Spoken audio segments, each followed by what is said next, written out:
This video is sponsored by Phoenix Ferro Cards. If you need supplies of singles or splits for Cardfight Vanguard, especially the ones in the video, do check out Phoenix Ferro Cards today, and as a bonus, use the promo code MetaNerd to get an amazing 5% discount. And with that being said, let's get on with the video. Greetings YouTube, welcome back to the MetaNerd channel. I am Marcus, bringing you another video for Cardfight Vanguard DivineZ. In this video, we'll be going through the RR generic support that was being revealed like some time ago, and I just found the time to record this and maybe edit this. Hopefully it's not too late, but at the same time we're still like a few weeks before DZBT01 has been revealed. I think I'm on track basically.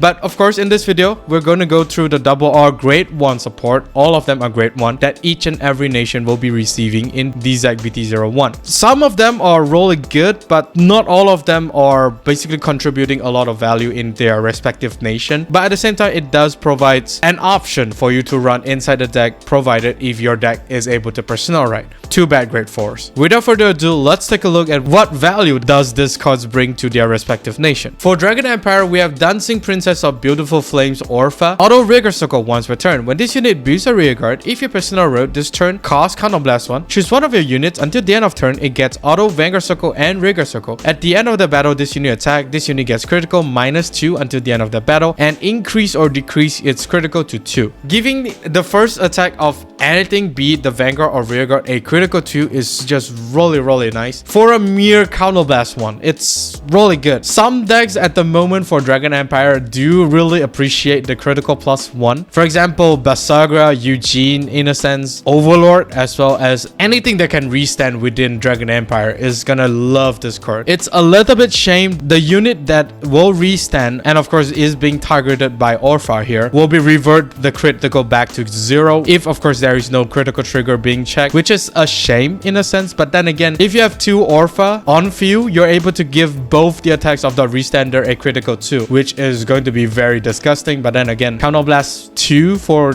double Rearguard swing is quite heavy, but of course it's probably going to be worth it if of course that turn is your final push turn. A double critical rearguard attack is also quite appealing, and you don't necessarily have to give the Vanguard the critical 2. If your rearguard is able to restand, you can just give the critical 2 to that restander rearguard. Just be careful, after the rearguard attack the critical will be going back to 0, so just be careful.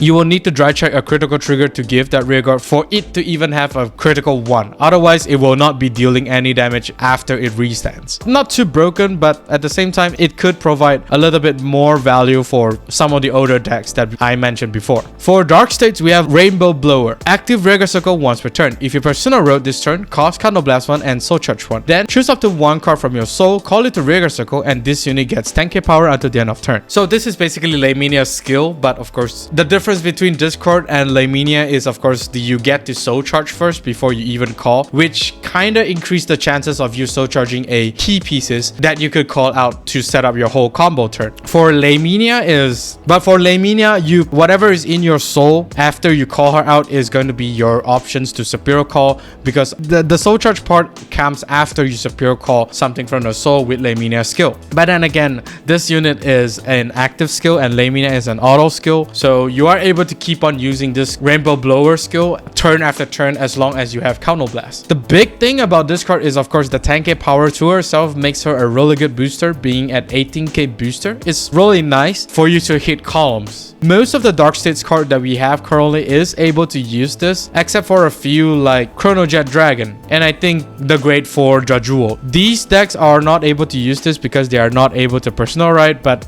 those decks that can personnel right is able to take advantage of this card. But whether or not you have space for this, despite the main deck structure being changed to 50 card main deck, is still a long shot, I would say. We will need to test out between this card and the existing Dark States card to have a better understanding on whether or not this card is worth it to run inside certain decks. But for now, it's a really solid generic support card. Very nice. For Cater Sanctuary, we have Forceps Angel. Active Rearguard Circle once per turn. If you personnel road this turn, cast Counterblast 1, look at the top 3 3 cards of your deck, choose up to one grade 3 or less unit card from among them, call it the rearguard circle, and put the rest on the bottom of the deck in any order. This unit gets 10k power until the end of turn. I mean, at this moment, it's not really that surprising that cards like these are going to be an 18k base, with the exception of some of them. The Dragon Empire doesn't really gain power, and I think the Brand Gate one doesn't gain power, if I'm not mistaken. So for this card here, you're able to counterblast one. To look at the top 3 cards of the deck, you are able to choose a grade 3 or less unit card from among them and call it the rearguard circle, and the rest goes to the bottom of the deck. It's very nice for decks that allows you to, you know, look at the top few cards of the deck to basically guarantee what unit you will want on the field. Decks like Ferririna, Hexa, or Port access to look at the top few cards of the deck. If of course both of them are normal units, you can choose to rearrange them, but then again, this card is allowing you to check the top 3, so you don't necessarily have to look at the top 3. You don't necessarily have to rearrange the top few cards of the deck, because it's more than likely those cards are gonna go to the bottom of the deck once you use this unit skill. You are able to guarantee to call a non-trigger unit out with this unit skill. It's very nice for board building for the current decks out there. Once again, this unit is an 18k booster. It's super nice for big columns, especially both the decks that I mentioned before. They are gonna hit really hard, and this card allows them to function even better, as well as allowing their columns to hit even harder. Very nice card, and can be considered running inside, not only inside Ferririna or Hexa Orb. You can run this in any deck, provided if your deck is able to persona right, as well as it synergizes with the whole deck as an overall. For Stoicheia, we have Fragrant Bloom Dionysia. Active rearguard circle once per turn. If you persona road this turn, cast counterblast 1, look at the top 3 cards of your deck, choose up to one grade 3 or less unit card from among them, call it the rearguard circle, and discard the rest. This unit gets 10k power until the end of turn. So unlike the Cater Sanctuary one, the only difference between this card and the Cater Sanctuary grade 1 is that you are discarding the 2 cards that you did not want to call from the top deck to the drop zone. This is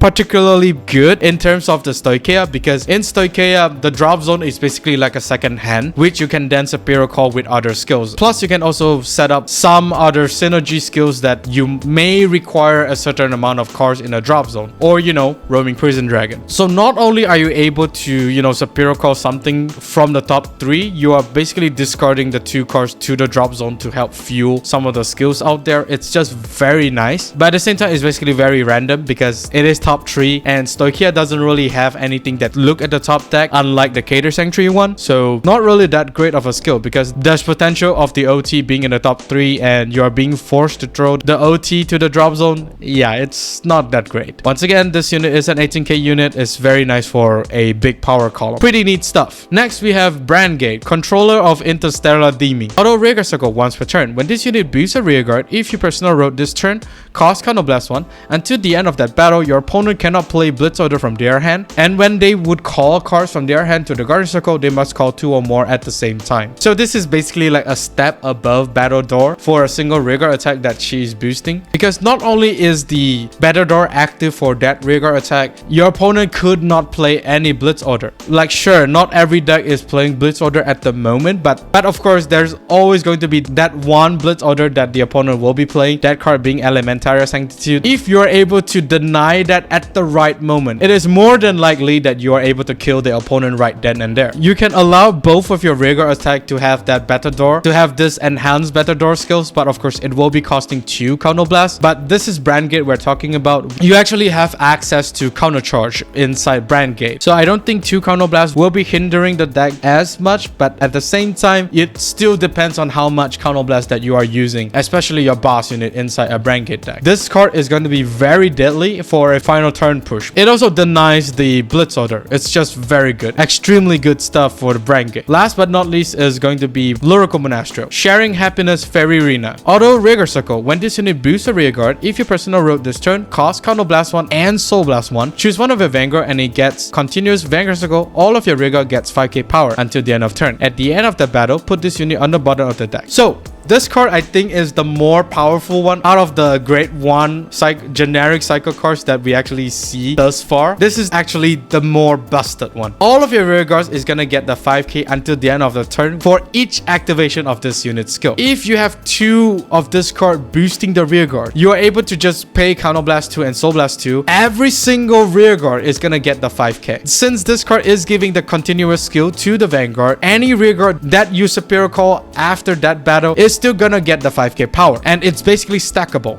beat it up to 2 times, but it's basically like a mini OT activation of the Lyrical Monastery. It's just very disgusting. In terms of lyrical decks that do multi-attacks by Superior Calling from the hand, like Estasis, this card is a really good addition for those decks. It has a slightly heavier cost for a Blast 1 and Soul Blast 1, on top of returning this unit to the bottom of the deck, but I guess it's basically there to just balance out how broken this card will be. It's a very heavy cost, but at the same time, they don't really use a lot of Counter Blast. Depends on what lyrical deck you're playing. And that is all for this video. Do let me know down in the comment section of what you think of the Grade 1 generic cycle cards for each nation. I actually salute Bishur for making the effort to give usable generic cards and not some random generic cards that you may or may not want to use. But all of these generic cards is actually really good. I do hope to see more of these cards in the future, but maybe not too many, because as we all know, they might just slip up and make something really broken inside a specific deck. Do like and subscribe if you like this video, and of course ring the bell notification icon so that you don't miss a video I upload. With that being said, I'll see you all on the field. Even when you feel low, you can still go. Even when you feel slow, you can still go. Even when there's no hope, you can still go. I never answer to no, man, I still go. Go, go.